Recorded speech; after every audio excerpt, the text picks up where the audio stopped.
ජයග්‍රහණින් පිරි වාසනාවන්ත ක්‍රීඩාශීලී සුබ දවසක් ප්‍රාර්ථනා කරනවා සියලුම දෙනාට. ඉතින් මේ වන විට ලාංකික ක්‍රිකට් ප්‍රේක්ෂකයන්ට ජාත්‍යන්තර වශයෙන් නැරඹීමට කිසිදු තරඟාවලියක් නැහැ. ශ්‍රී ලංකා කණ්ඩායම ක්‍රීඩා කරන මොකද ඉන්දිය ප්‍රීමියර් ලීග් ක්‍රිකට් තරඟාවලිය ඉදිරියේදී ආරම්භ වීමට නියමිත වී තිබෙන නිසා කිසිදු කණ්ඩායමකට ජාත්‍යන්තර වශයෙන් තරඟ ලබා දීමක් සිදු කරන්නේ නැහැ ICC විසින්. ඉතින් මේ දේවල් මේ ආකාරයට සිදු වෙද්දී මෙවර ශ්‍රී ලංකා කණ්ඩායමේ ක්‍රීඩා කරන ක්‍රීඩකින් අතරින් IPL සඳහා ක්‍රීඩා කිරීමට වාසනාව උදා කරගත් ක්‍රීඩකින් කිහිප දෙනෙකුටම ශ්‍රී ලංකා ක්‍රිකට් ආයතනය විසින් තරඟාවලිය ක්‍රීඩා කිරීම සඳහා අවසර ලබා දීමක් සිදු වුණේ නැහැ. මොකද ඔවුන්ට 2020 ලෝක කුසලන් තරඟාවලිය තුලදී ඇති වූ ආබාධ තත්ත්වයන් නිසා තවමත් එම ආබාධ තත්ත්වයන් යථා තත්ත්වයට පත් වී නොමැති බවට ශ්‍රී ලංකා ක්‍රිකට් ආයතනයෙන් තොරතුරු තහවුරු කරමින් මේ ආකාරයට ක්‍රීඩකින්ට IPL තරඟාවලිය ක්‍රීඩා කිරීම සඳහා අවස්ථාව ලබා දීමක් සිදු වුණේ නැහැ. ඒ වගේම ඉදිරියේදී ආරම්භ වීමට නියමිත පාකිස්තාන් සුපර් ලීග් තරඟාවලිය සඳහාද ශ්‍රී ලංකා කණ්ඩායමේ ක්‍රීඩකයන් කීප දෙනෙකුම අදාළ කණ්ඩායම විසින් මිලදී ගනු ලැබුවා. ඒ වගේම 2025 වර්ෂයේ පාකිස්තාන් සුපර් ලීග් තරඟාවලිය ක්‍රීඩා කරමින් තිබෙන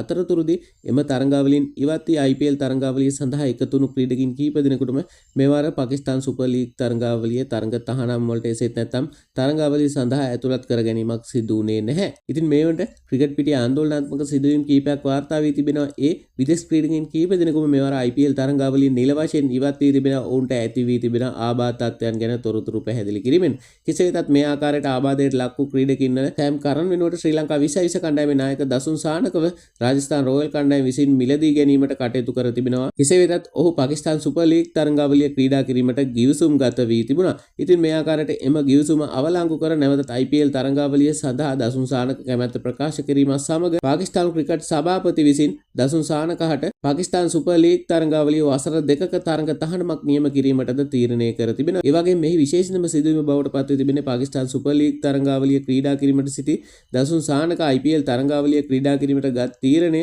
ඔහුගේ ක්‍රිකට් දිවියට විශාල කැලලක් ඇති කරනු ඇති බවට තොරතුරු සඳහන් කර තිබෙනවා. ඒ ඔහුට පාකිස්තාන් සුපර් ලීග් තරඟාවලිය තුල රැඳී සිටින ක්‍රීඩා කිරීමට අවස්ථාවක් හිමි වෙන බවත් IPL තරඟාවලිය තුලදී ඔහුට කිසිදු තරගයක් ක්‍රීඩා කිරීමට අවස්ථාවක් හිමි නොවන බවට තොරතුරු සඳහන් කර තිබෙනවා. එහිදී සඳහන් කර තිබෙන්නේ ක්‍රිකට් ක්‍රීඩා කරනවා වෙනුවට ලෝකයක් ඉදිරියේ වතුර ඇදීම සඳහා දසුන් සානක තීරණය කිරීම ක්‍රිකට් ක්‍රීඩාව මුදලට පාවා දීමක් බවයි. ඉතින් මේ ගැන ඔයාලගේ වටිනා අදහස් පහලින් කමෙන්ට් එකක් විදිහට දාගෙන යන්න අමතක කරන්න එපා. ක්‍රිකට් පිටියේ යවත් කාලින නවතම තොරතුරක් සමගින් අපි නැවතත් හමු වෙනවා. සියලු දෙනාටම ක්‍රීඩාශීලී සුබ දවසක්.